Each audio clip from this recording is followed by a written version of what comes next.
defenseman picks it up, passes it up to a forward. With like 7 seconds to go. Coast to coast.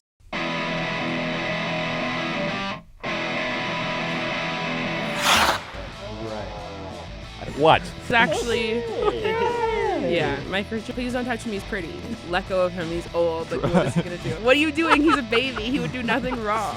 Guy loves chicken too. Chewbacca? I said $1 million and the rights to Newfoundland. She answered the question. Agree. I was right. Honolulu. You guys are so loud for people who are agreeing with each other. Yes. So I'm just generally kind of bummed, Alex.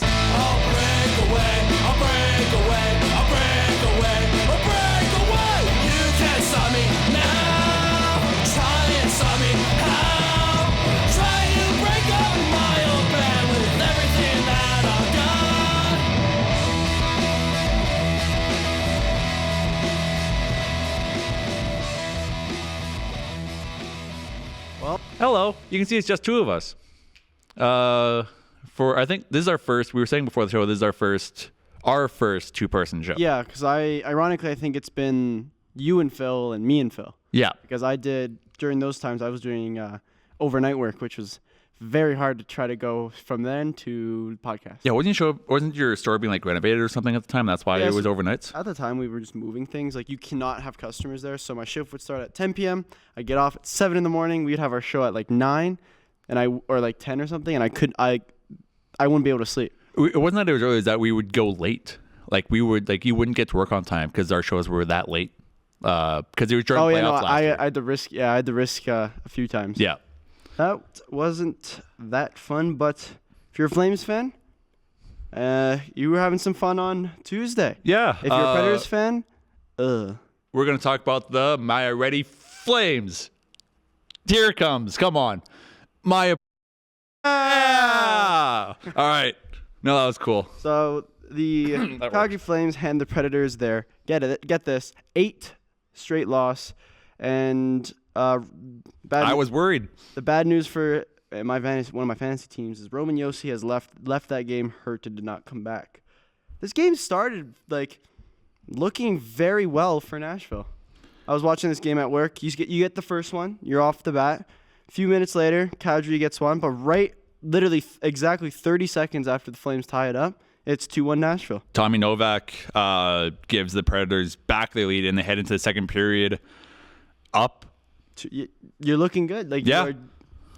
You're playing good. Like, again, I was watching the game, and I'm like, Predators look good. They bounce back right away. You can't get mad And then Kevin Rooney pops another goal off a deflected shot, ties it 2-2. And then And then again, 5 minutes later, Marchessault scores again. And then Braden Pahal gets his first of the season. And then Huberdeau with the eventual game winner in the second period scores his 10th of the season. Good for him. Number 10 gets his 10th. He's been playing good. You know? Yeah. Not the Huberdeau that was like. Not the Huberdeau of last season or the season or the one where before. he was in Florida, but this is like he's working his way back. This is good. Yeah, like this is progress. Like I said at the beginning, I thought they were going to be better because he has 0 expectations on him, and I think my prediction was right. Yeah, he did come in because he came in fresh off of the Mackenzie Weegar, Matthew Tkachuk trade, and the talk was, man, we just got Huberdeau. He's one of the best playmakers. He's had like 110 points, something like that. Yeah, like the Flames are gonna be right back in the mix again, and he did what he did. Phil has said multiple times what he feels about it. I've said not near as much as Phil, but I've said that I wasn't overly impressed with Huberdeau when he came here, but he's starting to make a bit of a turnaround here. Yeah, and then I guess we have to highlight Rasmus Andersson did not have a good game. -3, 4 shots, so -3 on the night for him. -3 is rough. -3 is really rough. Forsberg was a +2. In that game. And this one line was a -3. Ugh. I'm very curious what Rasmus Andersson's plus-minus is now. Because he was a minus last game. He's a minus this game.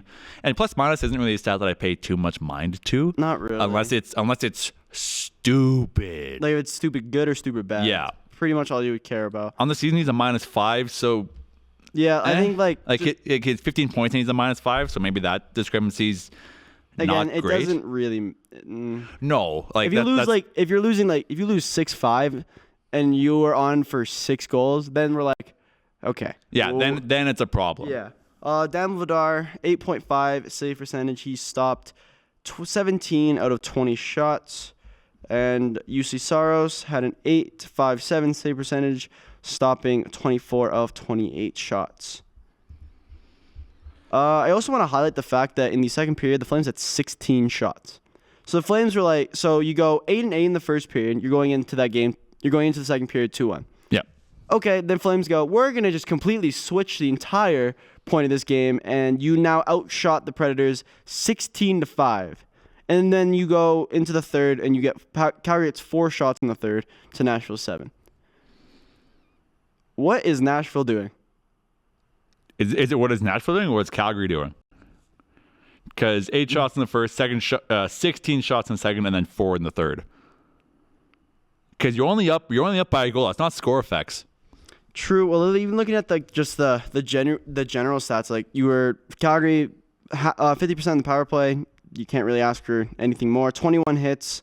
Calgary had 21 block shots. They both had the same amount of giveaways. Calgary had the same more takeaways, but like Nashville was winning 56% of the draws. Like, I don't know, because this is. I know we've talked about Nashville before, but like, it's a good game for Calgary, but there's not really much to talk about Calgary. No, I know it's the wrong kind of game to talk about this, but Nashville's problem is that they are not scoring. Yeah, I think I know like scoring 3 goals in a game is, if not bang average, it's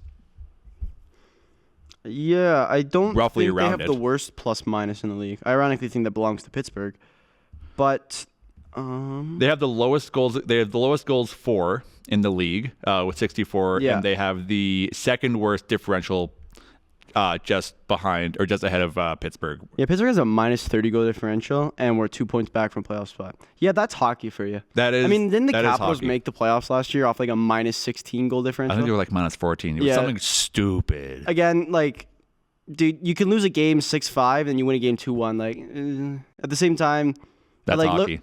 True. Like, what did you see? Oh, yeah. But, like, for example, Pittsburgh scored 86 goals and allowed 160. 116. But then, like, looking at that, 64 to 92. So, Pittsburgh has almost 20 more goals than Nashville, which is probably why they, like, I'm just comparing them because they have the worst goal differential. Yeah. But Nashville's sitting at 20 points to Pittsburgh's 28. But you can see it there that with Pittsburgh, where they are, they can outscore their problems. Yes. Whereas Nashville doesn't really. they can't. They're I'm looking at the streak here. They've lost their last 4. They're 1-6-3 in their last 10. Mm-hmm. Like, again, like, plus minus isn't the biggest thing. Like, Ottawa Senators are out of a playoff spot and they have a 0 goal differential. Seattle has a 0 goal differential. Yeah. These struggling New York Rangers have a +6. Like, it's really not the end all be all unless you're like the Washington Capitals, the Winnipeg Jets with a +35. Holy cow. But again, you can't just be looking at that the entire way. But you've lost 4 regulation games, I believe. It says they just based off, because if you get an overtime loss, it like changes the loss streak on the NHL website. But Yeah. I'm very curious how befuddled Barry Trotz must be now, because you make all these moves, and we brought it up multiple times. It looked like they won the offseason. well, they clearly won. Yeah. Everyone, every analyst, every podcast ever was like, "Oh, they won," and we were the same. We 100% agreed. I was very high on them in the predictions. I think I put them 3rd in the division. I had them, You were the lowest, and you had them. but I 5th. I had them making one of the wild cards. I know that. I did not have them finishing being dead last. I don't think anyone did, and I'm just curious how much head scratching he's doing, because you very clearly win the offseason, and you are mentioned in the same breath as Chicago And San Jose. and San Jose, but I'm talking specifically in division. And that's the problem is like, okay, you look at Chicago, you got a future. You look at Nashville, ugh. You have a giant question mark. Yeah, You have and, a like, Tennessee-sized question mark. So just even looking, so apparently the Buffalo Sabres on an 8-game losing streak. Again, just learned this. That's Buffalo. They are still doing better. They have 26 points to Nashville's 27. Nope, 20. Ugh. But like, even I know this we kind of just ditched the Flames a little bit, but That's fine. I do believe I would think it was the coach said that any player could be healthy scratch at this point. Yeah. Yeah, that was Andrew Brunette's quote, and he's not wrong. I'm worried that the Penguins play the Predators soon. Oh boy. How soon? Like on the 19th of December, I think. So a week? Yeah. Meh. That'll be fun.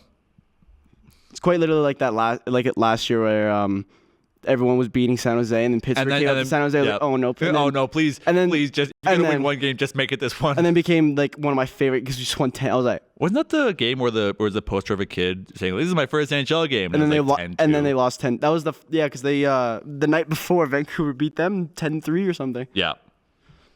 Right now, I'm taking the Sharks over the Predators. The Sharks have 25 points, 2 more games played. And again, Sharks have future. You traded away your future backup in Askarov, Gonzo. You picked up an old guy in Stamkos, who's not done very good. Marchessault's done pretty decent. You trade Tomasino for nothing, and he succeeds. You drop Dante Fabro on waivers, and Columbus picks him up, and he's succeeding there. It just seems like every step Trotz is making is just the wrong one. But they don't even seem like they're the wrong one, which sucks. Like the Tomasino trade, I'm literally like, as a Penguins fan, you look at it, it's like, well, you can almost like, yes, you can say we won the trade. But even before he ended up doing good, because it's a 4th round pick. Yeah. So you're like, okay, and then you search up his stat, Philip. Like you sent that trade in the group. I was chat. like, I'm pretty happy because we actually get a cool player, and then not this. I replied, and my thought was, neat. Yeah. Like. I don't quite care. It's who's this guy for a 4th round pick. I think Pittsburgh just needs to keep picking up guys named Phil, because Phil Kessel, Phil Tomasino, it just works apparently. But like, is it the same spelling? Well, his actual name is Philip Tomasino. I know it's Philip. Philip. For some reason, I thought it was the same spelling as Forsberg. So yeah, he's played 6 games for the Penguins. He has 4 points. He has 3 goals and 1 assist. He has also, I didn't know they actually kept the stat. He has 2 game-winning goals. And he's also like, I believe that 1 assist is off of Malkin's goal against Florida, where he got the puck, and I don't know. Apparently not. I guess he just didn't have confidence. He just backhands it, but I think he's right-handed. He just goes right to Malkin, who scores. Mm-hmm. I'm like, that's crazy. You can do this and that. I'm happy you're doing it here, but like, you are making I'm sure Barry Trotz is like, really? Are you serious? Yeah. You're joking? Yeah, you're for real? You make no money and now you do this? Since you brought that up, I'm looking at Dante Fabro's stats on the season. How old is Fabro? I wanted to reiterate. He's 26. Yeah, Tomasino's 23. Oh, wow, I'm 3 years younger than him. Fabro has played 6 games. Fabro played 6 games for Nashville this season. Yeah. He finished with 0 goals, 0 assists, 0 points, and he was a -3. Yeah. For Columbus, he played 14 games. He has 7 points, and he's a +13. This is. If I'm Barry Trotz, I'm scared of what to do now because everything that I seem to make the right decision on, and it seems to be a boat. And you are making. That's the funny part is he's not doing anything wrong. Doing this trade with Pittsburgh is normal. Yeah, it's a trade that happens. It's a trade that 20 times a season. Yeah, it makes sense. You drop the guy to waivers, he's not playing good. It makes sense. It's just how the hell do they just be like, oh, I'm gonna play good now? Yeah, I mean, it's like a switch, eh? I think even the first game after Fabro got claimed by Columbus, I was paying attention just to because I have on the NHL app, I have all notifications. Yep. Just for teams. I just see assist Fabro 1. I'm like, that's hilarious. And then Tomasino scores. I'm like, oh, that's so funny. Then he scores the next game. I'm like, oh. he's gonna he keep doing this. And he scores another game winner. I'm like, what is happening? And then you have all the jokes. It's like, yeah, Pittsburgh just needs a guy named Phil to win the Stanley Cup. But like, what do you do? Your youngest guy would be, I cannot say his name on the Predators. Luke Evangelista. Thank you. God, that name just. I cannot say it for some reason. Got an assist in the Flames game. Yeah, it's so lost. Also with former Flame Mark Jankowski. But hey, Mark Jankowski, former Penguin. I swear, was he a Vancouver Canuck? Because for some reason, No. I see him in blue. Also, this is completely off topic, but I read today, this is really funny. Sure. So there's a Latvian player on the Canucks named Teddy Bluger. His Yes. mom, he won a Stanley Cup with Vegas 2 years ago or whatever. And his mom comes to his game, to the game in Vancouver. Sure. I think it's her first time. She buys a 50-50 ticket. She won. Yeah, you said that in the group chat. She won $100,000. Dude, that's hilarious. Yeah. How why are you here? Oh, my son's, he's playing. My son's playing. Yeah, I'm going to buy a ticket just for the fun of it. Oh, I won. Dude, that's hilarious. I saw it and I'm like, oh, that's cute. And it's Canadian, so you might not get taxed on. You might get taxed trying to You're going to get taxed a little bit. but compared to the States, you're keeping A large most of share that. But again, looking at To answer your Jankowski question, he was a Flame, a Penguin, a Sabre, and a Pred. 'Twas never a Canuck. I don't know why I was thinking he was a Canuck. Were you thinking of Myers, maybe? Maybe, yeah. Interesting. Indeed. But I'm looking at people they could trade for, if they want to trade young guys. Oh my God. You're you cannot lose a trade again. You can't. Who can you trade on this team? You're not trading Luke. Evangelista. Thank you. You're definitely not trading Forsberg. Nope. You could trade Mark Jokowski. You can't trade Marchessault or Stamkos. You cannot take a loss on that one. You can't. I don't even say you want to trade Michael McCarron because he's 6'6". So if you need an enforcer guy, that's him. I mean, you could maybe trade Tommy Novak and You also could. or Tommy Novak plus for just a better Sissons? center, just a better center alongside Marchessault and Yeah. Stamkos because he tends to be their center. Tends to. Yeah, I'm looking at their defense too. You're not obviously you're not trading Yossi. I doubt you trade Shea. Nope. Trade Shea. You cannot trade any offseason people you just signed. You can scratch them, but you can't. I don't think you can trade them and look. You think Saros after now is I wish I didn't sign that contract. How are his stats on the season? Fantasy wise, he's not as bad as you think. No, I have him in a separate team. I'm fairly. He's played 20. I'm fine with him. He's actually a lot worse than I thought. He has 24 games played. He has 6 wins. He has 2 shutouts, a 2.72 goals against, and a 908 save percentage. He's 6-13 and 5.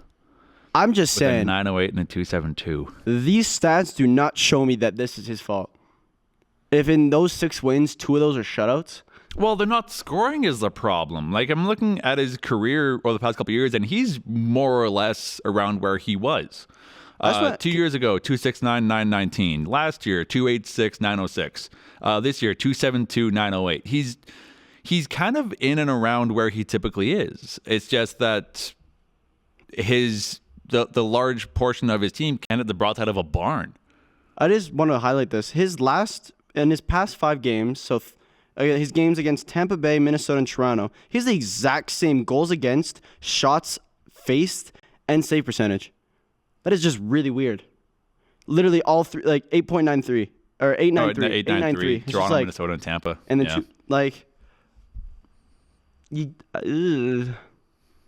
it's I don't. You got a penalty in the Tampa game. What was the penalty for? Tried scoring. He went past the red line. Delay game. Puck over glass? Are you kidding me? That's unfortunate. Oh my that's God, unfortunate. bro. That's unfortunate. Well, even in this game, how as a goalie do you do the puck over glass? You get pressured. You just. I know, physically how you do it, but. Well, even look at this. You take a penalty in overtime, you lose that game. Roman Jost, you lose 3-2 in the Tampa game, right? Mm-hmm. Roman Jost had 2 goals.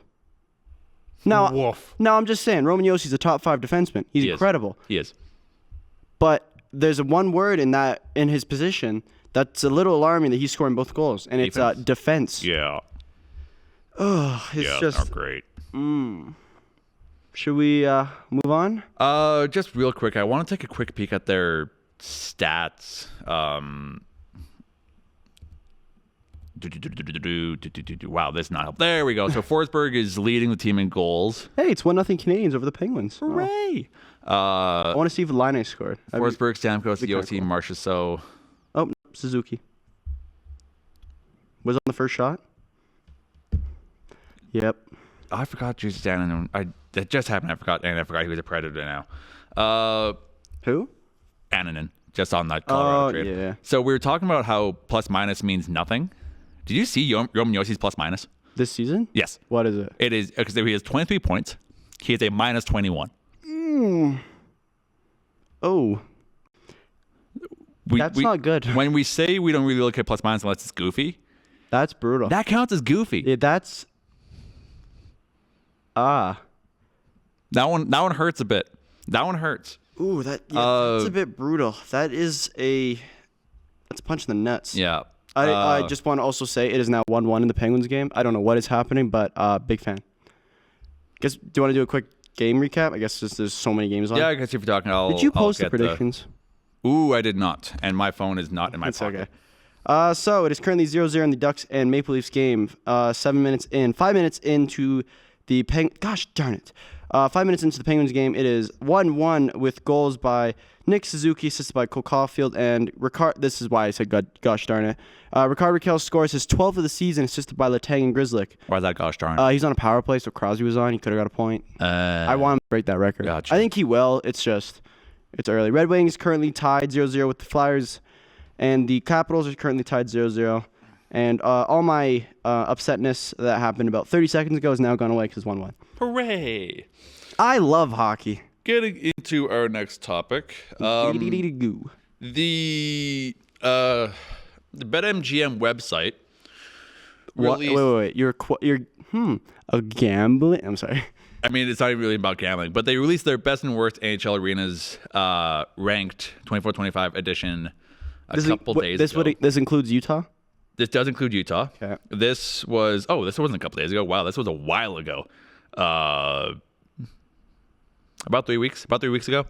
I'd still consider that recent. Oh yeah, it's still worth reading. Still, the It's still worth reading. I mean, yeah, it's not out of date. So I wanted to ask you who you think the top 5 are and who you think the bottom 5 are. The top 5 and the bottom 5. Okay, so what do you want? I'll go top 5 first? Yeah, go top 5 first. Okay.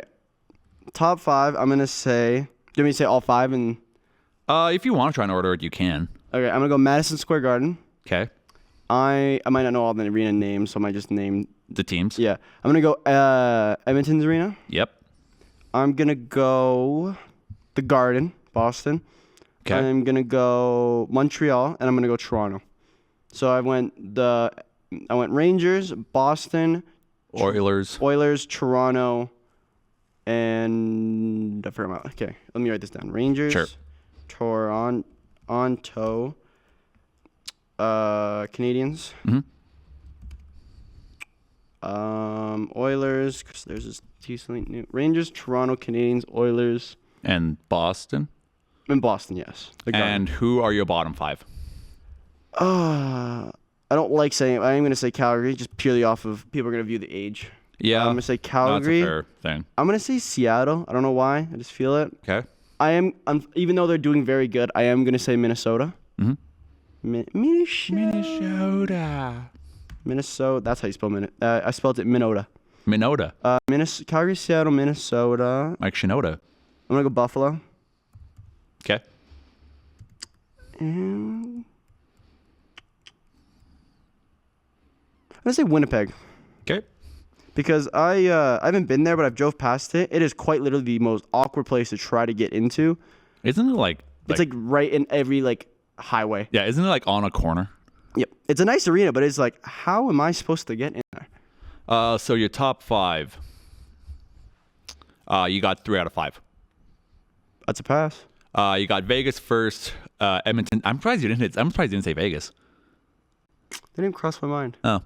Vegas first, Edmonton second, Montreal third, Nashville Predators fourth. That was what I was thinking about that. In the Music City. And Rangers fifth. Yeah, I mean, dude, when you say what's a nice arena, and it doesn't even have to be sports related, like music artists, comedians. The surrounding area. It's literally going to be like Madison Square Garden because that place is iconic. I also saw Pittsburgh was 10th. I like that. Yep. Pittsburgh made the top 10. It's a good stat. One of 2 of the Coast to Coast favorite teams that made the top 10. I also see Minnesota Wild 9th, and my bad. Yeah. I would like to apologize for thinking your guys' arena was not good. And then Maya, take it off the screen so I can run through his bottom 5.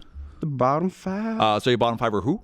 I took the Calgary Flames, the Seattle Kraken, the Minnesota, or the Minota. Wild, Buffalo Sabres, and the Winnipeg Jets. You have 2 of the bottom 5. Let me see if I can guess the 2. I'm gonna go Buffalo, Winnipeg on the 2. Buffalo, Calgary. Huh. Buffalo is the worst. Calgary is the 3rd worst. And outside of that, Ottawa, because their arena's in the middle of nowhere. It's in the middle of nowhere. Is it actually? It's in the middle of nowhere. I saw. I'll try and find it once we're done here. But I saw this graphic of. It was a map of Ottawa and like the greater Ottawa area, and it was an NHL logo in reference to where like the city center is. Yeah. Oh, like the hub? Yeah. Okay. Like it was a picture of Ottawa, and then like every NHL logo was placed where their respective arenas are in relation to the city center. Okay. And Ottawa's is way over there. Whoa. Ottawa's is way over there. I think we did something like that with Philadelphia and Pittsburgh because we wanted to figure out like how far they were. Because not every like I know that like this is just a made up example. Like the Calgary Flames. Some teams are not like if it says the Calgary Flames, they could be. This is a mock example. Like they could be in like Red Deer. They're not in Calgary, if that makes sense. This is completely hypothetical. Oh, yeah, I get you. But it's just like, how far? So Ottawa's not in Ottawa. Ottawa's in Canada. How far is Ottawa's hub to their arena? Ottawa City. While you search that up, I'll just do a quick Yeah, absolutely. NHL score recap. I love it when the website doesn't load. It is currently 0-0 still in the Columbus Capitals game. Currently still 1-1 Pittsburgh and Canadiens. 1-0 Toronto over the Anaheim Ducks with a goal by, I would guess. Who do you think scored this goal? Who scored who goal? For Toronto. Because he's been on an absolute tear recently. Mitch Marner. Nope. Max Pacioretty. Oh, damn. And he has. Like, you see that hit on Hughes? Clean. Oh, no. That hit on Hughes was clean. 100% agree, but boom. That's what I'm saying. Everything else is still the same. 0-0 Kings and Devils. 0-0 Flyers and Red Wings. So, how far? So from 250 City Center Avenue on Ottawa. We really And like if I geology want in to this go podcast, to- don't we? What's that? We really like geography. Yeah. We tend to talk because we just talk about a lot of our lack of knowledge in the geographical areas, like the states, for us. So it's about a half-hour drive away from the city center That's. in Ottawa. That's a distance. I doubt that takes you half hour. No shot it takes you half an hour. I'm saying you might be there an hour and a half. I'm gonna see if I can find that graphic because it was pretty neat. like- Because it was the cluster Yeah. of all the NHL logos and like a couple on the outskirts, and then Because Calgary, Ottawa. yeah, because Calgary's not right in the middle. The Saddledome's not right. it's in the really middle. close. It is. It's close. really yeah. close. Like I couldn't find it on the graphic because it was like in that cluster of a bunch of NHL teams. What? I don't know. It's just like Ottawa's. I'm about to say something. I need to fact check myself before I say it, because I think I'm wrong. I'm very wrong. I was gonna say Chicago. I was gonna say, isn't Ottawa part of the original 6? Just kidding. They're not. I knew that. That's why I fact checked myself so I didn't sound dumb. Facts. But it's just like Back it up. Ottawa's like that's your nation's capital. It is. Like It is. them being outside of Ottawa makes it's just confusing. I'm gonna take the last one. I cannot find it at all. Because even the Capitals, who are like they're very close to the White House, I think. Okie dokie. They play in. It's not Verizon Center. I don't think anymore. It is. Yeah, don't ask me. I'm like every time we do that in trivia about arenas, I'm dead last every time. Because Boom. Capital One Arena. ooh, So so the Capitals play at the Capital City, in the Capital One Arena. So if I go to maps again, I should just keep this tab open. I like that. So the White House. The White House. The White House. The house. It's not just the house. It's the White House. It's not just the house. It's not just the house. It's a house. Because that's the house. That must be a pretty big house. To Capital One Arena.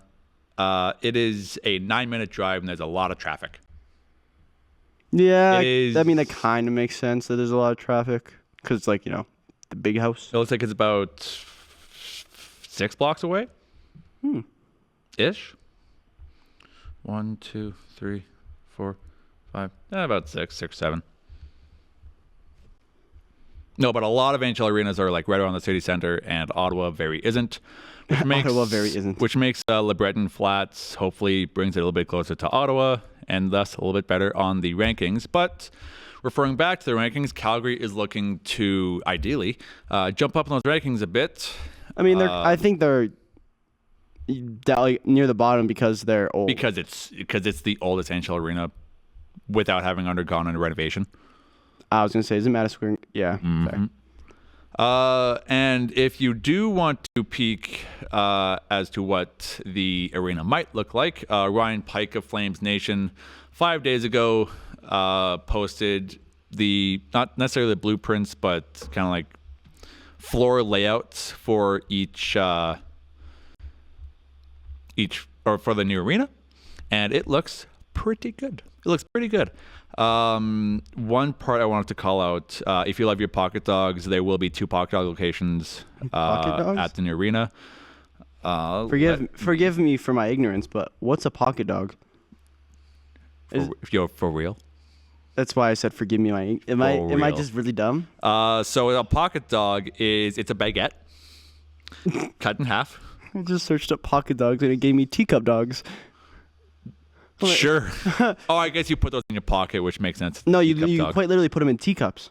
Yeah, but they also go in your pocket or your purse pocket. Oh, I just think chihuahuas for those. In any event, I would like to apologize for my ignorance. I'm sorry. so a pocket dog is a baguette cut in half, and then the center is kind of like emptied out. So it's literally just like a little bit of bread and like the crust, and you put a hot dog in there. Okay. It is a hot dog in a pocket. I always get one for every Flames game. I was gonna say you seem like the type of guy that you were so enthusiastic about that. I'm really big happy. I mean, if I'm being objective, they're not good. You just But like gotta eat 'em. because the problem is like once you get down to like the very end, you don't feel it good. is just bread and it's hard bread. And you don't feel good. No, I feel great because they sell half-foot longs and they sell foot-long pocket dogs, and I always get the foot-long because it's awesome. But like the end is just not great because like the bread's really dry. It's like it's not soft and that's really hard to eat that last bit. But Nonetheless, I'm happy to see it make its way over. The Angry Chicken also making its way over as well. The ice cream machines and the mini donuts also. I think those are just a given. Yep. Have you been to the Oilers arena? No, I am going for the P-Dub. yeah, for the P-Dub game with the Scepters and because I actually took a tour. You mentioned you were in Gretzky's office. I wasn't. He has color-coded M&Ms. My colorblind brother was very. No, it was really cool seeing that, but like. Oh yeah, I bet. No, he's got lost in the cups, man. Took a picture. Got the person touring us was really, really nice. But I wonder if it's gonna be similar because Gretzky's office oversees the practice arena. Okay. So I want to see maybe that could happen with the Flames. I want to see once it's built, see like the inside and be like, is this similar to the Oilers arena that I vaguely remember? I mean, remember I get the sense that it will be. Yeah. Because it looks like from the renderings, it'll be largely kind of flat. If you want to share my screen here, it looks fairly short. Like fairly short, fairly flat. Kind of like what I perceive Rogers Place to be. Yeah, a little bit. They're both going to be good arenas, I think. Well, yeah. The Oilers one is a good arena. Yep. But something that Ryan Pike does mention in the article here is he mentions that, well, first, he calls out the kind of folding table where Sportsnet tends to do their intermission shows. It sounds like they're going to get their own area. Ooh. As well as there's increased bathrooms. So it's going to cut down on lineups during intermissions as well. And although he being Ryan Pike, doesn't have the actual dimensions, he's imagining that, if you've gone to a Flames game, you've noticed that bottleneck at the end of both ends of the arena. Mm-hmm. That is painful.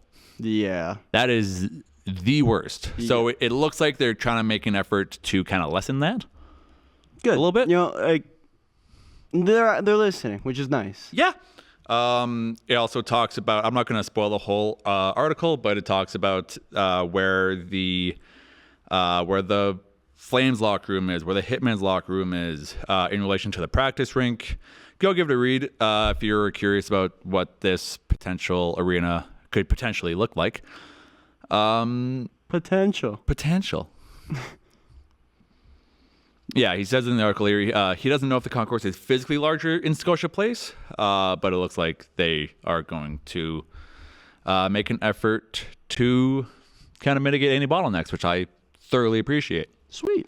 Yep, and Sportsnet's going to get their own booth, which finally, because they've had that folding table for a while. Forever. I think a lot of teams now have just like tables just for that, like just built in. Something I really want them to have in the new arena as well. They have it in the Dome, and I want them to have it in the new arena as well. The catwalk over the ice. The big blue. Yeah. I walked up that once. Ugh. Oh my gosh. I love that. I'm afraid of heights. Oh, it's so cool being up there. I'm afraid of heights and a lot of the jobs that I want to do go up there. Yeah. Well, there's a video. Thankfully, if I work for Calgary, that is going to be maybe a little bit more reinforced. But yeah, there's a video on the St. Louis Blues, I think, YouTube page where they walk you across that catwalk. Mm-hmm. It's brutal. If you're curious what it looks like from up there, go watch it. I love that. I love that so much. And something I really want from this new arena is a special feature. I don't care because obviously they're not doing the saddle, cowards. Not doing a cowboy hat, cowards.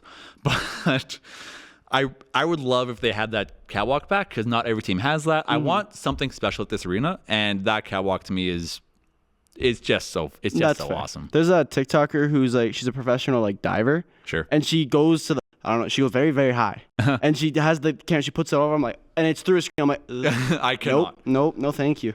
So, and then she just like, oh yeah, watch this, does 8 flips, goes in the water. I'm like, yeah, good for you. I'm scared to jump off the 3 meters sometimes. I remember because at the local swimming pool I used to go to a lot. I would jump off the 5 meter. Sure. It was a good time where I usually go at 1, 2, wee. Yeah. And then leap on the third one. I went 1, 2, oh god. Oh. And then able to adjust myself, but I was like, I'm gonna die.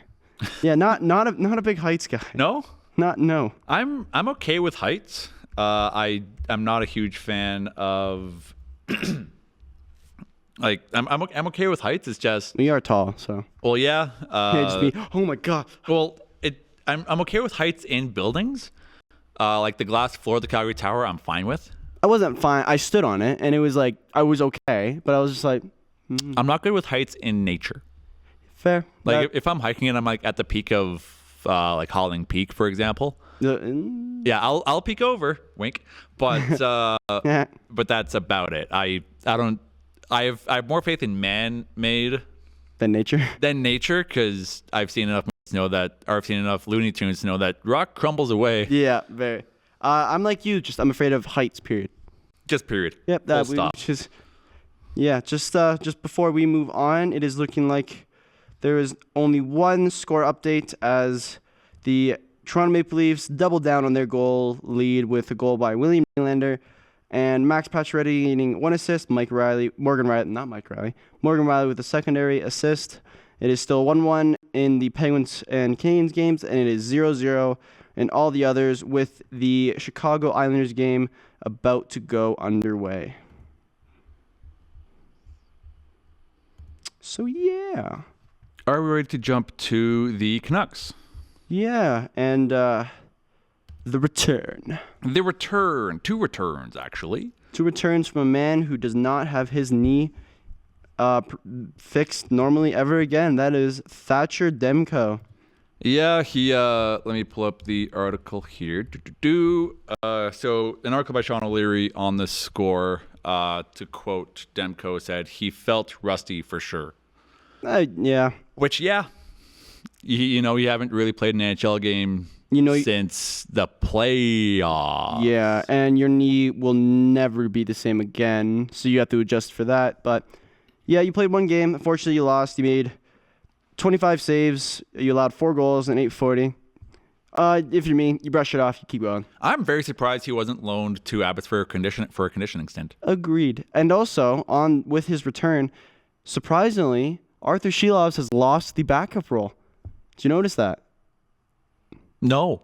They kept, I think his name is Lankinen.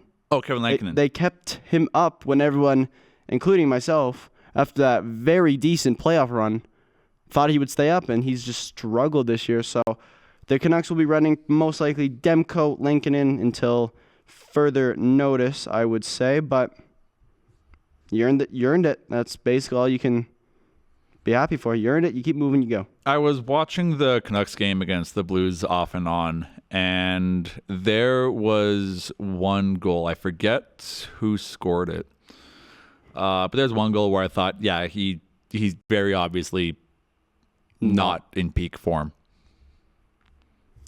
Yeah, well, just looking at that game, that was on the 10th, so 2 days ago. It was 1-0 Vancouver, 1-1, then 2-1 St. Louis, then 3-1 St. Louis, then 3-2, then 3-3, and then you lost in overtime. They battled back. No, you only lost in overtime, so.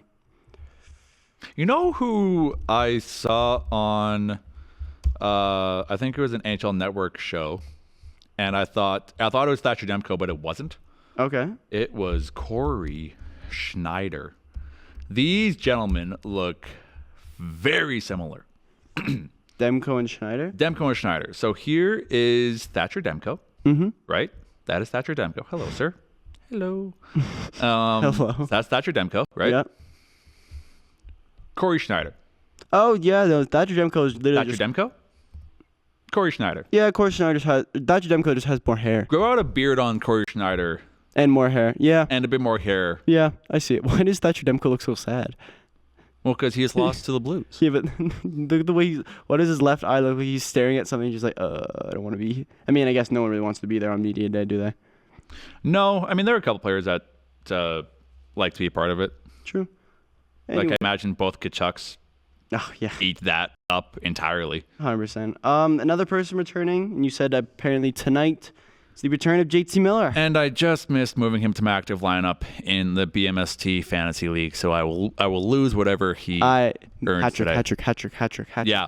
Please. Break the goal record. I'm against Mackey, and I think I'm currently winning.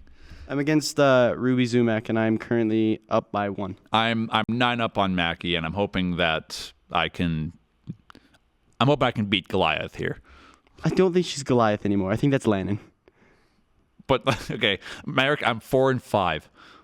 Oh, and almost anyone to me is Goliath at this point. Dude, buddy. I'm so much happier with my fantasy team than I was at this point last year. For example, I was 0-8 to start off last year. It was not fun, but I'm not now. Yes. I mentioned to you that for fantasy last year, I started off 1-3, and I finished 17-5. I'm currently 4-5. Yeah, so I have as many losses. So they have 13 more wins. Yeah, I just need to win out, and I don't think I'm gonna. But hey, yeah, you just got to be the top. Are you 10th in the at least? Are you part of the top 10? Because we have a 14 people league and 10 make playoffs. I am 10th. I am. I am just barely hanging on. What did we say if people who missed the playoffs in that league? Yikes. Yeah. Also, just quick goal update. Largely yikes. Frank Vetrano scores. It is now 2-1 in the Ducks game. Everything else has remained the same. Mackey's second. Mackey's second in the league. Where am I? I think I'm 4th or 5th or 3rd. Oh, wait. Actually, she's tied for 3rd in the league. My bad. Behind Carter and Landon. Shout out Landon Brown. Yeah. Hi, Landon. Well, but where am I in the standings? For playoffs, because playoffs will just be able to pinpoint that. You are tied with Mackey. For 3rd? Yeah. I'm doing so much good. So much better. So much good. So, just on the topic of there's 3 things we kind of want to talk here. Just real quick before we jump off of JT. Mm-hmm. Yeah, Which is JT. JT? I keep confusing with Not TJ Miller, not the OC, actor. it's It's not the actor. TJ Miller. Just that he was in Deadpool. Oh, okay. Yeah. I don't like that guy. He was complaining that Deadpool didn't want him. I was like, Just quick, just welcome back for Miller because he left under kind of personal reasons, family stuff. Hopefully that got resolved nicely and he's back under. And Four Not Nations player. Yeah. The States. Yeah, good back for the him. Four Nations, assuming he doesn't get injured. Yeah, that's the weird part is those rosters that were announced could look very different in February. They can indeed. Heading over to Anaheim. I wish I was in Anaheim right now. It'd be a lot warmer. Wouldn't that be cool? Trevor Zegras has, I believe, torn his meniscus, Yes. and he's out for 6 weeks. Per an article by Josh Rugman on the Score, he's out approximately 6 weeks, and you said before the show that it thought it was going to be a lot worse. Yeah, so apparently this is like the best case scenario for this situation. So hope he gets better. Hope you hate to see people get injured, but you hope he gets better. You hope he comes back. He's actually not even doing like that bad, but I hope he comes back and speedy recovery. Might just keep my screen off the screen there just so I can see what this little fall looked like here. Oh, It was a nothing fall. Yeah. Oh no. That's Poor buddy. Or I guess poor fella. Because apparently he used to call Sean Chagall fella. what? Because he just didn't learn his name. Oh. Ask Phil, he'll tell you. Oh, Sean. He's called Sean Chagall fella. Zegras used to call him that. Zegers used to call Sean Chagall fella because he just didn't bother to learn his name, I guess. Zegras is someone. No, but it was like he just like caught his toe and just fell over, and man, that sucks. Yopi, Hopefully he gets better speedy fast. recovery. But And- also with the Ducks as well, a report out about an hour ago, Another player who has been on everyone's market that needs a certain position. who has also been in trade talks pretty much since he came in the league. Quite literally about 3 years ago. But he's literally like Brock Besser. Yeah, Like I remember. he's brought up every trade deadline. Well, every time it was like, oh, he's going to Pittsburgh. Oh, he's going to Pittsburgh. And nothing happens. He being Gibson, we've teased that for a while now. John and- Gibson. Yeah, and then Besser's like, he's going to Pittsburgh. He's going to Pittsburgh. He's going to Pittsburgh. And it's like, well, then let's do something. Yeah, shut up and kiss. Actually, apparently, even 2 years ago, JT Miller was supposed to come to Pittsburgh in exchange for for Gensel, and I was like, yeah. And you ever just go back to just even 2 years ago, and you're like, yeah, that would be weird now. But yeah, Gibson, shockingly, who would have thought, is getting shopped for again, considering also he's not even the starting goalie anymore. Was it you that I was telling that it's like an amazing goalie, and it is just shame that he's been saddled with the Ducks every year? Was that you? And now he's not even playing the majority of games because Lucas Dostal. Lucas Dostal's doing really, really very good well. goalie. Very incredible But it's just a shame Is he in that the Four Nations? Oh wait, no, because Czechia just I love the way that just works. wasn't a part of it, and that's okay. I mean, those are I don't think we ever said this, but those are the 4 biggest hockey markets: Who? Finland, Sweden, Canada, and America. Czechia's in the conversation. In the conversation, yeah, but with Sweden and Finland, not with not with the States and not with Canada. Yeah. Anyways, I digress. But According to CSN's Pierre LeBrun, Josh Rugman writes on the Score, the Canes were also reportedly interested in Mackenzie Blackwood before he was dealt to the Avalanche. the Wood team. I hope Gibson gets traded at some point. I really do. He's gonna go to the Shark. The man's earned to be on a team that isn't buns for once. Because what is this? Okay, Maya, can you roll my screen real quick? This is not John Gibson. That is Elias Lindholm. Is that actually? That is I was literally. gonna say that jersey does not look. Look at that face. That's Elias Lindholm. I was gonna say, look at that jersey. That just not look. Bro, why? That's John Gibson. That's a bit. As is this. That is not. Wow. John Gibson is. Did not know he was 31 years old. Yeah, so he's still fairly young in his John Gibson NHL looks like career. he's been 26 for the past 6 years. He's been with the Ducks since 13-14. the Ducks were decent. Yeah, they beat They're the in the- Oilers in in the 10. 16-17. Yeah, 16-17. Like they were a decently like playoff team in the 2010s. So I believe he could go down as one of the best goalies to never win a cup. Not quite Lundqvist, but still, like he's been with the Ducks his entire career. He has a 290 goals against and a 910 career save percentage for the Ducks. For a team that has been ew. Can you repeat those stats? I want to compare it to this goalie, who's objectively way better, but still. 290 goals against, 910 save percentage. It's not the furthest stretch. I just compared him to. I'm going to tell you these stats. Okay. 2.51 goals against. This is career, and a Okay. 917 save percentage. Would you say they're pretty even? 2.51 Yeah. and a 9.7. Yeah. Yeah, that's Carey Price's stats. Oh my God. So Oh no way. Man, you gotta move Gibson. He's earned so much okay, more than this. let me check with this goalie, different goalie. I have same again. Gibson's? Whoa, hold on. I just discovered. Whoa. I need to compare Price with this goalie. Price was born a day before me. Well, a few years before. Yeah. But still. No looking. I'm not. It's also funny when you search up Price. You know when you search up like a retired player, it just has the NHL logo. Yeah. Yeah, Price is still the Canadians. Oh, cool. So Price is those 2.51s. Oh, okay. Oh my goodness, that is a lot of shutout. We are running low on time, my guy. I see that. Okay, so would you say this goalie is better or worse? And where would you rank Gibson compared to Price and this goalie? 2.43 goals against, a 918 save percentage. I would put Gibson a hair behind those two goalies. That's Lundqvist. Dude. Oh my God. Okay, one more example. Holy jeez. We probably go a little bit long too. Yeah. I don't think any of us are in a rush to get out of here. I mean, I don't want to stay here, but. No, but So would you say this goalie. Oh, okay, smaller sample size, but wow, this guy was good. Okay, I have two more examples then. is Corey Crawford one of them? No. Because I heard you talk about small sample size, and that sounds like Corey Crawford to me. 2.28, 921. Damn. Who? Tuukka Rask. Okay, now the last one. This is so sad. Dude, like, This is such a sad conversation we're having. okay, now compare. I want to see if I can find a retired goalie. I'm just finding goalies who are just Good. statistically. Just good. Yeah. Because Let's that's see if I what can find John a goal. Gibson is Well, by we this have point. we have the time, like you said. So Yep. 2.52 goals against and a 920 save percentage. 2.52 and a Would you say 920.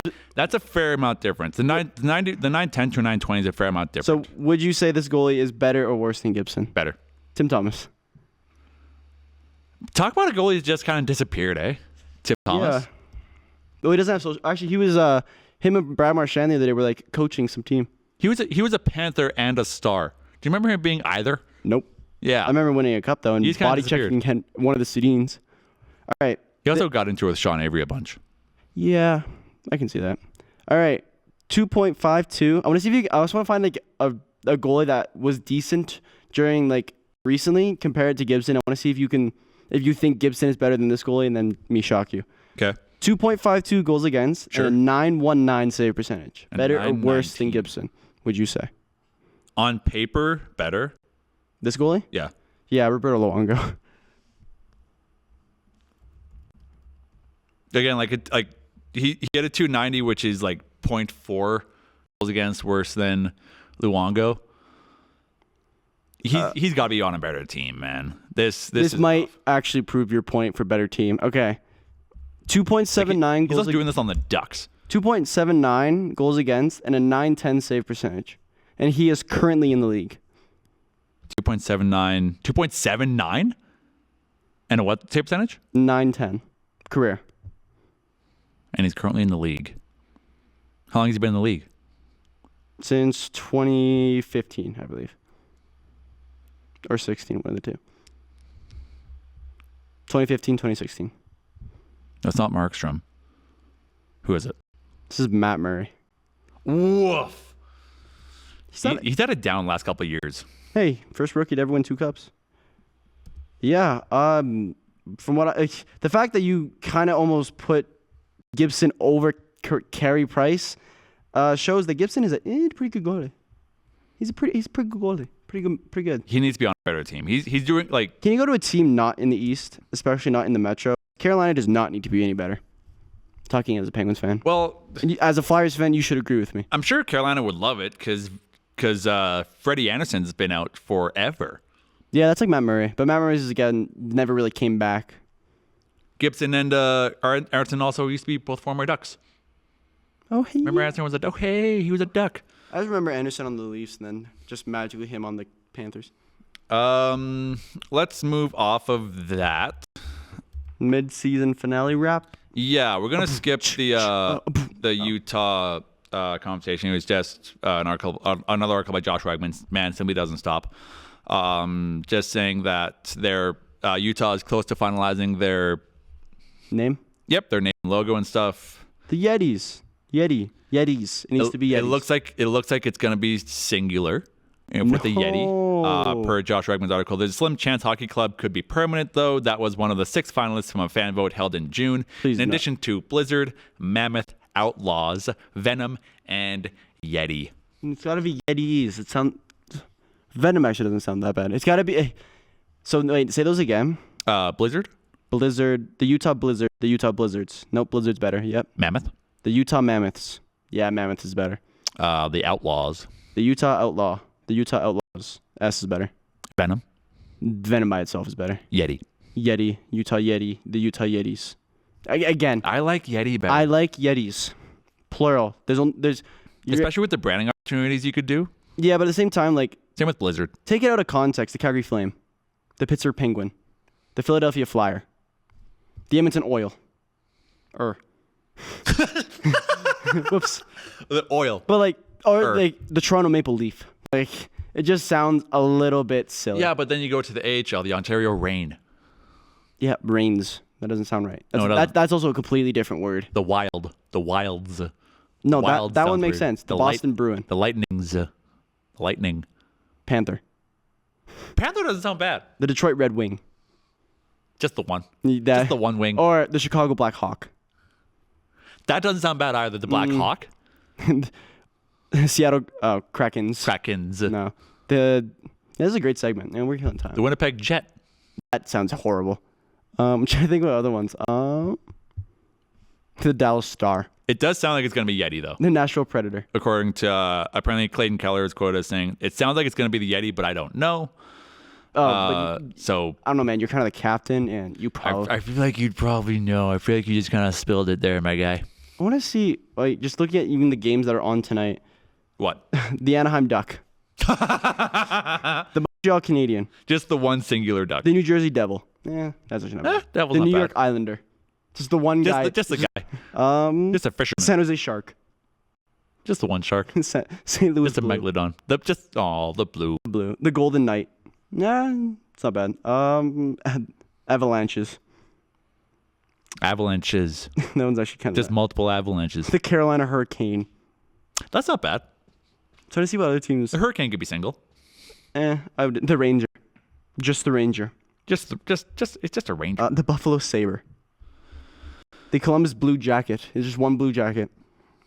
Shall we get into our mid-season wrap-up? I ran out of funny team names. So we've been talking behind the scenes and...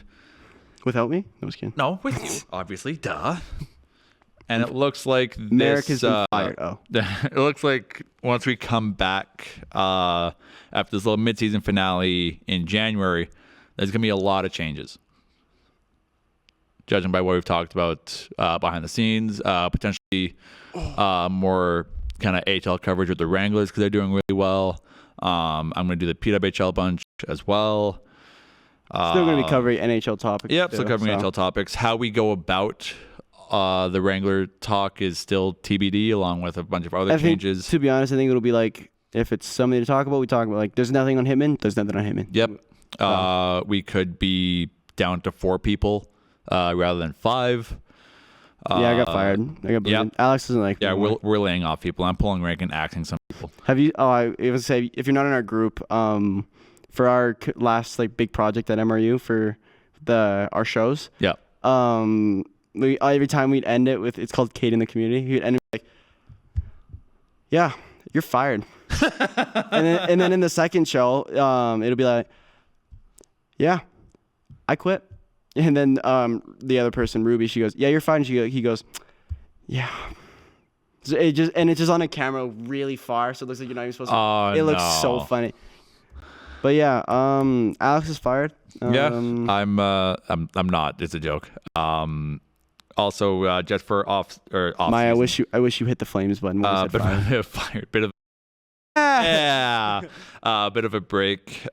We are doing. I'm actually staying behind tonight to film the PWHL recap of the first couple weeks.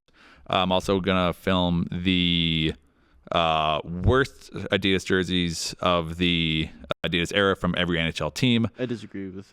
Actually, you guys show me some of them, and then like all of them, not just the few ones you showed me. Or you can just watch the video. Watch, like, subscribe, tell all your friends. We're also doing. I'm trying, man. We're also doing the. Both of us are working on the ice time footage. That'll be up. I think I said now. That'll be the week after Christmas. There's gonna be so many copyrighted things, dude, and you're gonna love it. Oh, but don't, because You then won't we'll get taken down. No, you won't get taken down. You just won't be able to play in Russia. I posted a YouTube video once that had copyrighted music. It's like, you can't be playing into Russia. And I was like, oh. Okay. I just don't want to strike. We don't make money yet. Yeah, that's true. Yeah, so we can't make money off it because it's not monetized. So fair enough. Yet. We're gonna make money soon, tomorrow. Hopefully, maybe. So the schedule would be next week is going to be the. It's not going to be the. It's not going to be the ice time because that'll be the 30th, and it's the jerseys, the Honolulu thing. Honolulu, thank you. Next week will be the Honolulu compilation, and then Christmas Day will release the jerseys. I think also Christmas Day, at least on TikTok, I want to get videos of everyone saying like, "Nah, Merry Christmas from Coast to Coast" or whatever. Sure. Make a little compilation. Yep. And then on the 30th, just before we come back for the kind of back half of the second season, it will be the ice time stuff, which would be pretty cool as well. And then from the TikTok aspect, just because I'm the one running it, nothing's really going to change. Hopefully there's going to be a lot to talk about. Especially with World Juniors. Yeah, so dude, I don't care. I could be 80, I could be 8. I love the World Juniors. Mm-hmm. But yeah, I'd be focusing a little bit on that, some hockey stuff as well, just everyday news. So stay tuned for that. Phil will be abusing Twitter again. Dude, his tweets are the funniest things ever. He just posts I'll leave it for a day. I come back, there's 14 tweets. I'm like, oh yeah. Wow. But they're not even that bad. So yeah. But like Instagram, like other than there's gonna be no shows, TikTok's still gonna be active. I assume and hope Spotify is somewhat active. Yep. I mean, not a lot of listeners, but hopefully that changes at some point here. Yeah, that's why you keep it moving. And also at the end of this show, once we wrap up, I will put my interview with Cal Walker at the end of this episode. So stick around if you want to watch that as well. Cal Walker, captain of the Montreal Cougars men's hockey team, talking about the Culture Classic, among other things. I was going to say, when that comes up, we could be talking about it too. And assuming one of us goes to those games, probably get some cool footage. I mean, I work for the Cougars, so I'm their PA guy. Are you going to watch it? The game? Yeah. It's my job, my guy. Well, then, are you able to record it? Exactly. So, Casey, I can, that's but your job because you like to do those things. Or Phil. I haven't actually gone to a Crow Child Classic game yet. Yeah, at the Crow Child Classic, I can't really film it because I also don't know what my job is yet. Alex, why aren't you speaking? Don't worry about it. Don't worry about it. Mind your business. I'm asking questions. But yeah, so we're still going to be lots of content, so stay tuned. Yep, we're not going away. As Alex said before, like, follow, and subscribe, please, please, please, please, yep. please. But that is it for the Full of Coast to Coast podcast shows for 2024. We're going to see you guys next year. We will see you guys in January. With a lot of changes for the good and for the worse, but yep, from Phil Tremblay, Braden Redshaw, Casey Freeman. Happy holidays from all of us. We'll see you guys in January. Whoa. And Maya Butler. Sorry, I completely forgot. Sorry, Maya. No, I completely Maya. Forgot Sorry. I forgot her last name. That's why I said and Maya. Maya Butler. Sorry, Maya. And Aiden Johnny. Yeah, we'll see you guys in January. Just before this is our last show. Yes. Just with the ice time specifically, just want to give special thanks to JJ, give a special thanks to Riley Clark, And give a special thanks to Aiden Johnner for letting us abuse his job and rent out a bunch of camera stuff. Yeah. So, yeah, we will see you guys in the new year. I've been Alex Furco. And always, Marek He's Robinson. Marek Robinson. We'll see you guys in the new year. Happy holidays, everyone. See you guys later. All right, and welcoming on captain of the MRU Cougars for this year. I'm talking to Kyle Walker. Kyle, how's it going? Good, brother. How you doing? Thanks for having me. Not bad at all, sir. So it's a massive bummer. I wanted to get you in the TV studio, but unfortunately we had to do the Zoom call today. Plans over the break? Nothing really set in stone yet. I mean, I'm heading home. Like I said earlier, I'm going to head home today, probably go home for the weekend and then hang out with some family. And then I'll head back home or head back to Calgary on Monday. And then we have a week of skating and stuff like that and workouts. And then after my final on Friday, I'm back to Leduc to hang out with some family again, have Christmas break, and then back here on the 27th. All righty, sounds good. So first and foremost, that C looks amazing on your jersey. What was it like being named captain for this season? Huge honor, obviously, and like I've had some amazing captains here. Like we had Helgeson. He's now over in Turkey, I believe, or in Budapest. He's playing pro over there. Had Blaker last year. He's one of my best friends, and obviously had Feitzy and Remmer my second year when they split. So I had a lot of guys to lean on, have some questions with. I FaceTime Helge and Blaker a lot with some questions as well, just like especially early on in the season, just because it's my first time captaining a team since my Mitch triple year. So that's a long time ago. My math, I think like 8 years ago. So it's a long time. And like I was honored enough to wear a letter with the Regina Pats. I was an assistant captain there for a couple of years. So that was a big honor. Learned a lot of stuff there just in junior. And then, but yeah, like that was like I had 2 goals when I first came to Mount Royal. And the one was to win a championship. And the second one was to earn captaincy here. And so we got one of them earned. And so now we're just waiting for that second one to happen. Hopefully it's this year. From what I've seen on the season so far, you're an amazing leader on the ice. You lay down you lay down your own body to block some shots. You lay the body to lay some hits as well. You pretty much play a pretty solid 200-foot game.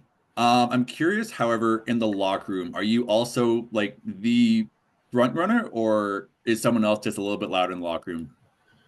I would definitely say I'm still loud in the locker room. I think that's just my personality. Like I'm just out there. I like to be a loud voice in the room for the boys, especially being 24 now and some of the guys coming in. Like we just added a kid named Vaughn. He's 20 this year. So like we have some 04s, 03s coming in and just trying to like put them under my wing and try and teach them as much as I know from what I've learned throughout this experience with school and hockey and stuff like that and the whole time management and balance of it all. But no, we definitely have some amazing leaders in here. Like just looking around the locker room here, like, I mean, you obviously got Bush. He's amazing in the locker room. He obviously talks a ton. Holmesy, Mosey doesn't talk that much. He just more shows his leadership on the ice and through his work ethic and stuff like that, which we all respect and love. But honestly, like our thing here at Mount Royal is that like, so we have it's called the captain's class, and that's going to be like all the letters and stuff like that. But everybody's expected to be a leader in this locker room. So one of our main key words is like accountability here. And so if I'm not playing well, or if I make a mistake, like I should expect Leith Olofsson, who was my D partner at the start of the year. We got split up, so it's quite sad, but he's a first year. And so like I expect him to know the systems the same amount as I do. And if I screw up or whatever, like that accountability should be right there for him to be like, hey, Woxy, like you got to pick it up here or whatever. It's like, and one thing that we always say is like, it's not calling you out, it's calling you up. And that's just one thing that Bert has implemented into our brains for the last 4 years. So it's just about like teaching those young guys like that kind of stuff and whatnot. Now Curtis is that guy doing that for you, eh? What's that? Now Curtis is that guy doing that for you, eh? Yeah, now I got Smither right beside me, so that's good too. we've got a good relationship going. So he's a great dude. He's a great dude too. So there's really not one guy in this locker room that's a bad guy. Like we've got a special group, and I think that's part of the recruitment process that Mount Royal has as well. It's like we look for character guys first.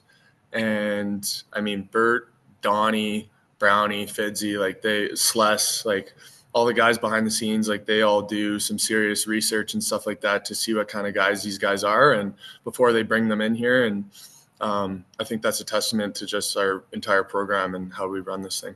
Mm-hmm. Heading into the break, the team's looking really solid. Clay's tied for first in Canada West among points. The team itself is tied for second in points percentage in Canada West as well. How are you feeling about the squad this year so far? I think we probably have our best team that we've had in my 4 years here. Mm-hmm. Just rounded out completely. We've got hard-nosed guys who go into the corners, and then even our skill guys, like our skill guys, like they'll get into the corner, and like that's just how we play. Sorry, can you repeat your question again? No worries. Jess, how are you feeling about the squad just this year? Just heading into the break. Yeah. Well, and then just talking about, so we obviously had our battle against U of A our last weekend before the break. And obviously, like, the goal was always to sweep the weekend, but going into this weekend, we also had to realize like what kind of team that we were playing.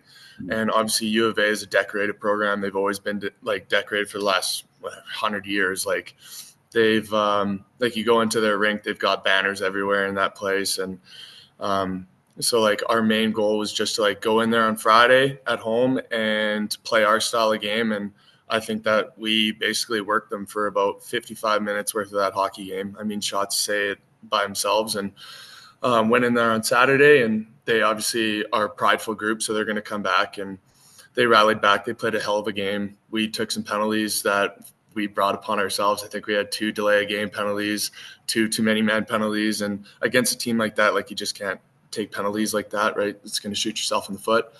But yeah, like our back end is awesome. Like Clay, like you said, he's incredible. He's an amazing hockey player, great guy off the ice too, great guy to be in the locker room. He's a great voice to have here too. And then obviously our goaltending is awesome. Like we just got a new recruit as well, Harmon. He won SJHL goalie of the year twice in a row. So that's a hell of a start. And then we got Simmer and Farkey, obviously Farkey winning goaltender of the year in U Sports last year. So it's pretty hard to beat that. And then obviously our reigning U Sports player of the year with Boosh, and like just some of our ads this year, like Justin Lees, Jaden Wiener, or Jaden Weens. Sorry, we call him Wiener. No worries. I might have to was. Yeah, maybe edit that one. And then we got like Teague Patton as well, like just solid dudes and obviously health players on the ice. Teague obviously was battling a wrist injury for the first half of the year, so we're excited to get him back finally. Rolly was battling a concussion at the start of the year, so he's going to be back by the start of the second semester. So that's good. I'm feeling great about the team though. We've got everything we've got all the pieces of the puzzle to make it work. It's just we got to stick to our process and trust it. And I think that we might have the team to do it this year. Yeah, absolutely. Hopefully we can cross that second goal off your list, eh? Yeah, exactly. So I got to be honest with you here. You scare the hell out of me. Aside from like your on ice intensity, like you're super loud, even like your face, I feel like if you looked at me like the wrong way, I would just fold like a lawn chair. I guess my question is, do you know how scary you are? No, I mean, I just go out there and like, I want to play a hard-nosed game. That's how I was raised. And, that's what Junior taught me as well. Like I had a coach in Everett. His name was Mitch Love. He's an assistant coach with the Washington Capitals now. And former Wranglers. Yeah, he was an ex-Wranglers coach, head coach, yeah. Mm-hmm. And so Lover was freaking amazing. Like he taught me a lot of self-discipline throughout myself and like how to take care of my body and whatnot. So, I mean, kudos to him. Like some of the stuff that he's told me is still riding with me till this day, and how I carry myself off the ice and on the ice. And then just in regards to how I play on the ice, I just like, I know that to every other team, they probably think I'm a complete asshole. I don't think I'm an asshole. Probably on the ice I am for sure. But again, that's just how I carry myself on the ice. I just like playing that way. Yeah, absolutely. So going back to last season briefly, you have recorded a point on the Scotiabank Saddledome ice, most recently in last year's Coachella Classic. As we sit here, a little over a month and a half away from the next one, how much different is it from playing in community arenas, and does it kind of change or affect you at all? It's hard not to let it affect you. I think that it's just like the overall energy of the entire experience of that. And if you go to a Flames game, right, it's just like whenever the Flames do something, like it's just the Flames crowd that's cheering, right? And that's going to be loud. Say they're playing the Oilers, or maybe that's not a good choice because the Oilers are way better than the Flames. But say they're playing like the Penguins or something like that. It's just like you're not going to hear a bunch of Penguin fans, right? And so when you're playing in that sort of environment, it's constant chatter, it's constant noise, whether it's MRU or UFC, because they do that split in the ice, right? So it's UFC fans and Mount Royal fans. So it's consistent. It's consistently noisy, and the energy is freaking awesome in there. I think that it's one thing that we talk about here all the time is just big time moments and stuff like that, and being able to be eased and be calm in those sort of situations and still be able to carry yourself in kind of a professional manner. And so it's just those games are honestly as much as you're nervous for them, they're the games that you can get most excited for. That's for sure. Yeah, the lights are a little bit brighter, but you still got to play your game, eh? Yeah, exactly. And that's we try and keep the focus in between the plexiglass. And if you start wandering your eyes and stuff like that and start wandering, looking up at the crowd and whatnot, it's really easy to get distracted and whatnot. And so, yeah, just trying to keep it in the ice and continue to play our game. And that's basically what we roll with. All right. Yeah, fair enough. So I know all games are important, but in the locker room, I'm curious if the Coachella Classic is circled a bit more heavily, or kind of as you were saying, you kind of try and treat every other game. We try. Well, players obviously get excited for it 100%, but Bert does an incredible job of emphasizing the point of it's just another hockey game, and it is a different animal. But again, we don't want to be swayed or change our game of any sorts just because there's say 15,000 people in the crowd compared to 100 people in the crowd at the Flames community or something like that. Right. And, I mean, that's just hockey. If you change your game just because there's more people watching, you're not going to be successful at all. So it's just sticking to our game and our process. And yeah, that's basically it. We don't change nothing. It's obviously an exciting week leading up to it. There's a ton of chatter about it. Both schools have a bunch of media postings about it and stuff like that. And obviously we've got a huge rivalry with UFC, and so it's our city. It's Mount Royal City. So in doing a bit of research, I noticed that you and Robbie Holmes have been on the Pats at the same time as well. How did it feel to have a bit of a familiar face kind of join you in the Cougars locker room kind of alongside you? Yeah, that was awesome. I mean, Holmesy and I have been best friends for a long time. I've actually played with Robbie for I think 6 or maybe this is the 7th year of hockey that we've played together in junior and here at Mount Royal. Yeah. So we've been around each other for a long time. So he's a special dude, and I mean, he's got the biggest feet in the world. He wears size 15 skates. Oh, wow.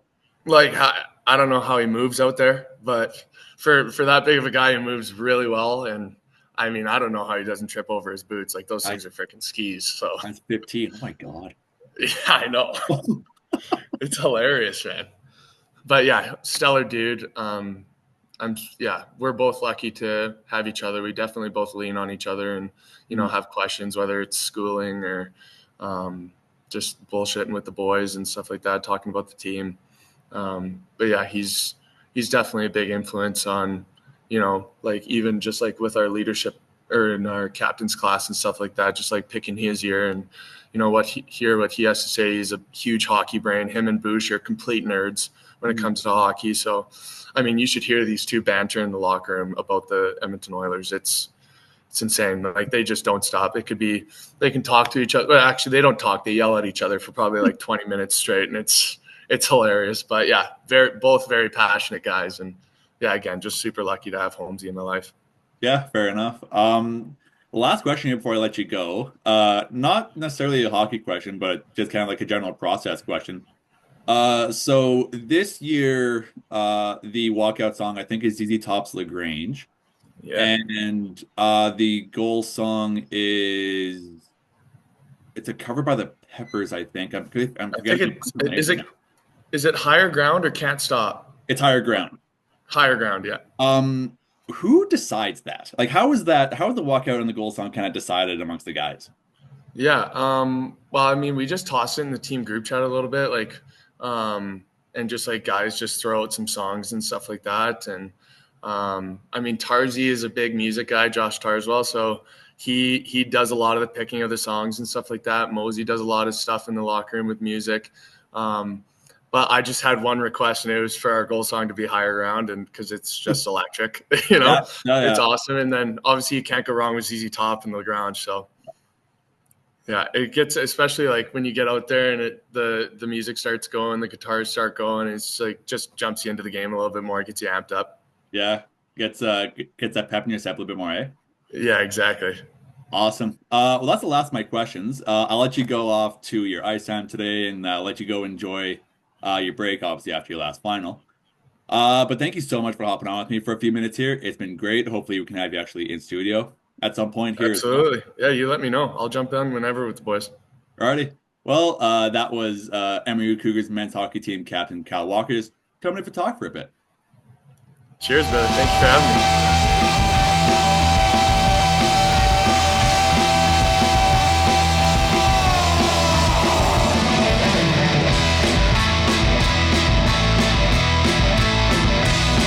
I'll break away.